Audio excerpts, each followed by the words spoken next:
Hey, welcome to another bonus episode of the Daring Creativity Podcast. This is episode number 24 of the current series.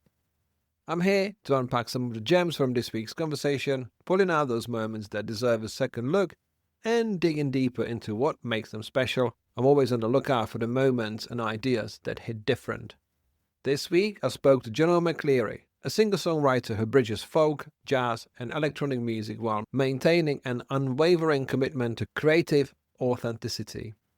This episode, published a few days ago, was titled Dare to Trust the Puzzle, and has given me a chance to catch up with Jono and talk about his creative output, be it his own records or collaborative projects with dance producers. It was a fantastic conversation about every angle of what it takes to be an independent musician in the age of now. If you haven't checked out a full interview yet, let me start with these 4 moments that stood out from our conversation. Yeah, it takes resilience, I think, to keep going. For me, not having a plan B is quite a good reason as well. I tried doing rubbish jobs and I could do a rubbish job for 6 months and then I got so much respect for people who can do that for a lifetime. Oh my gosh, I really, not having a plan B and knowing that music is all I've got and all I want to really live for in a professional sense. Yeah, I simply have to make this work somehow. That's my mindset. As you can imagine, and the reason why I chose this is I love this quote. I nearly named the episode Dare Not to Have a Plan B because I just love the honesty. It's absolutely perfectly on the nose. If you don't have a plan B, you have to see plan A through. And I just loved it because we can have a sort of romantic notions of creative careers, but this is Jono's commitment. And I like it because this is his artistic survival. Because Jono's true honesty about having no fallback plan, well, some might see it as a reckless optimism, but I think it's a strategic necessity. In the era where most of us diversify, and let's be honest, I'm doing lots of different things in different places, but I would like to believe I'm still working creatively and pursuing a creative career. I see Jono's singular focus is the mindset that transforms obstacles from potentially stopping points into puzzles that must be solved. In Jono's singular mindset, it demonstrates the mindset that simply keeps him on track. I love the fact when he mentioned that, he used to try working rubbish jobs, but he couldn't really do it because I believe people like Jono are destined to be lifelong musicians because he talked in a conversation about the fact that there's an eternal fire burning that he creates every day, and that's a true validation and kind of prove that someone is destined to do what they do. It's great to know that he can support himself through streaming and other income sources. When streaming revenue fluctuates, his lack of alternative sources might be actually resilience rather than vulnerability. Because for anyone struggling with creative commitment, this moment validates the power of full investment. And sometimes the safety net itself can prevent you from learning to fly. I think I try and make the whole process as unconscious as possible. And I obviously have to be in a good place to make that happen, feel good. But the ideal scenario is feeling good about yourself, hitting the record button and just being as free as possible, coming back later to observe what you've done. And then you can start to structure it. It was, again, very great to see the behind the scenes of what it's like to be writing songs, what's Jono's process, and how he does it. And I just felt like his way of revealing this was in a way a sophisticated understanding of creativity as discovery rather than construction.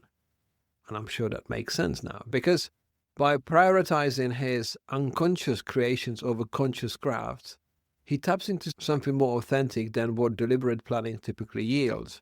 I was very curious about lyrics, where do they come from and how he does it. And I just loved that he said that his process of recording improvisation first, then sort of leads to themes that emerge naturally. He inverts the typical songwriting formula where lyrics and concepts come first. This approach respects the intuition, the idea that our subconscious often knows what we need to express before our rational minds can articulate it. For some musicians paralyzed by perfection or overthinking, I just love that Jono's method offers liberation. Start by playing, record everything, and trust that meaning will reveal itself. The discipline comes not in forcing ideas, but by creating conditions where the unconscious wisdom can surface and then have the patience to decode what you've captured. Yeah, absolutely. Limitations are so important. And actually, now I remember, I'm kind of glad I got into music before technology really developed as well, because now it's like everything's so easy to get going with recording and stuff. I had a tape 4-track, cassette 4-track, and it was also very limited in what I could record. And then if you want to do more than 3 or 4 tracks together, you got to start bouncing tracks together forever. So that you had to develop a lot of discipline working like this. And I think limitations is so important, actually. Yeah.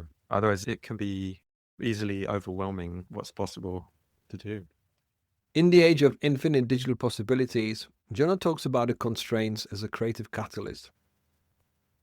His original 4-track cassette recorder forced decisions that modern digital recorders wouldn't do. I was curious about the fact, for example, how he tunes his guitar. If he goes into odd tunings, odd timings, what does he do? And it was great to hear that he keeps everything really simple. He was grateful for the fact that he started his music career before the digital tools, therefore giving him the space to explore the bare basics. Because in our conversation, we did talk about the fact that some musicians use lots of gimmicks, toys, tools, whatever you call it, to help them sound different. But the main episode was called Dare to Trust a Puzzle, and the word puzzle showed up so many times in our conversation because Jono just finds that taking what's given to you can provide you with unlimited amount of outcomes, questions, and options. And I love that because taking things simple just makes you create stuff that's true from your heart. It's actually a really tricky time with social media as well. The pressure just to be constantly shouting about yourself on social media, I think, and aware of your numbers. Oh my gosh. It can really interfere with your creativity. And not just that, but the general noise of the world. I think it's often talk about this with my partners. You really have to protect yourself now. And it's so easy to get swallowed up in all the noise and all the pressure to be something to the outside world. When really, you just got to shut that out sometimes or most of the time in order to be who you need to be. It's a horrible thing as a creative person feeling this pressure to present myself to the world all the time. So I have to almost switch mindset to do that and then try and protect the other side of me, which is somewhere else being creative. In the fourth stand-up moment from our conversation, I was curious about what it takes to be a musician in the 21st century, in the age of now, and what are the pressures of being on a social media or having the quantification of your following, streams and fans, knowing everything, all the data from around the world. How does it actually aid the creative process? Because Jono was beautifully honest about the fact that it can really derail someone's creativity because ultimately, as humans, we look for that native, tribalistic sense of belonging.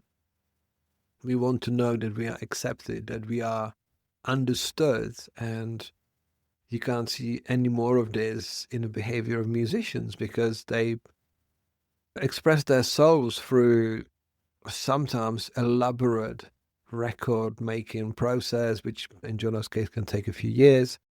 And some people can skew their output to make it more effective, to go with the trends, to go with what might be popular, what might be useful to streaming platforms, what might be catchy, what might go viral.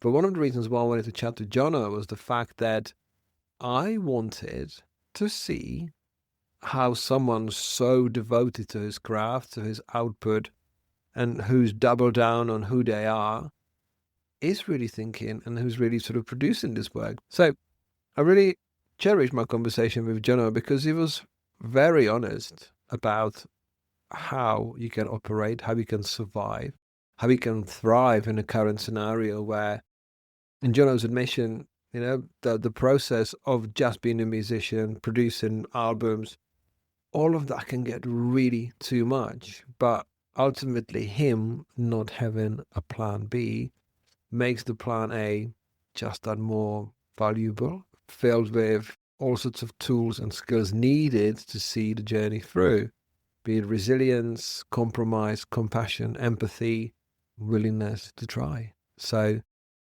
if you haven't checked out a full episode, I encourage you to do so. Thank you for being here, and I'll see you on the next one.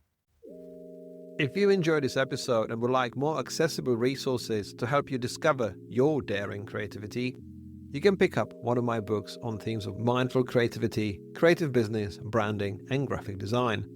Every physical book purchase comes with a free digital bundle including an ebook and audiobook to make the content accessible wherever you are and whatever you do. To get 10% of your order, visit novemberuniverse.co.uk and use the code podcast. Have a look around and start living daringly.